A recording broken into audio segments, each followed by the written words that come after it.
Sergeant Padre Martinez watched as two of the techs used a portable fingerprint monitor to take the prints of the deceased.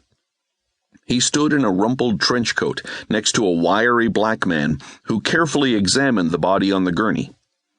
Luther Jameson, Cedar Point's chief medical examiner, appeared far younger than his actual years. Padre, on the other hand, calculated his aging by the number of gray hairs left on his head. This job was going to kill him. "No blood in the trunk," the disheveled detective said. He mutilated a piece of gum as he spoke. He stepped closer to the passenger side door as a female tech used tweezers to hold up a long strand of dark hair. "I doubt that long hair came from our deceased, Ellen." "How astute, Padre." The crime tech coaxed the strand into a clear plastic bag. A strange four-legged animal crept behind a row of hedges. It was strange in the sense that its coat wasn't the typical hues of a gray wolf. The fur had various shades, as dark as the blackest brown to mahogany, and as light as ash. And wolves didn't have eyes the color of Caribbean waters.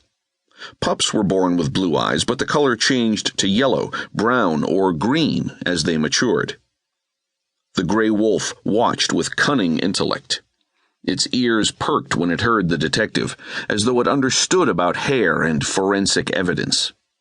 The turquoise eyes followed the woman's movements as she zipped the evidence bag shut and handed it to the crumpled detective, who held it up and examined the contents. The wolf calculated the number of men and women searching the area for more evidence. It was aware of the number of people on the scene who carried weapons, and calculated the distance from where it hid to the location of the crime scene van. The back of the van yawned open.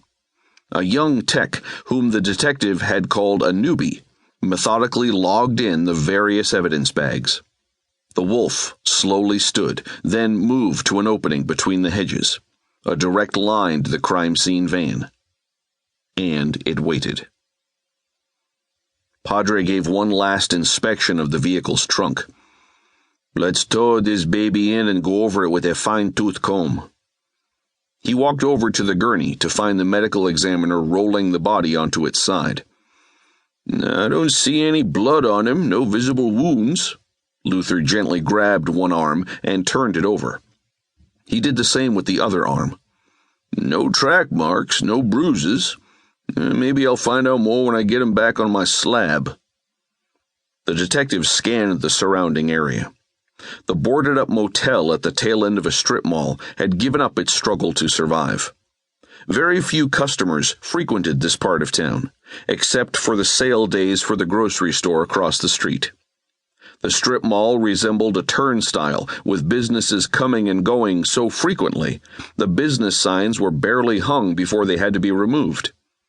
What a perfect place to dump a body. If it hadn't been for a curious bystander, translation, would-be car thief, the police would have never discovered the body. Detective Martinez gave a slight nod of his head toward the tech snapping photos. The camera made a smooth movement from the car's trunk to the small crowd of onlookers. Hopefully they might find a face in the crowd, someone a little more curious than the others, someone with a slight indication of triumph and satisfaction. "So when do you think you'll be ready to cut this puppy open?" Luther scratched the short bristle of graying hair clinging to his scalp. Dark eyes regarded the deceased through wire-rimmed glasses. "Got a few in front of him, with any luck later today. If not, first thing tomorrow morning. I'll give you a call."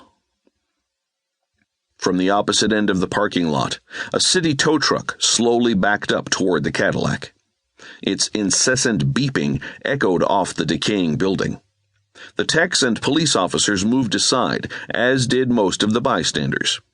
Nothing more to see.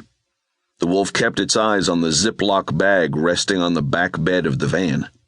Just as the tech lifted the evidence bag with the strand of hair, and while everyone's eyes focused on the tow truck, the wolf made its move. It charged toward the van, leaped at the man, snatched the bag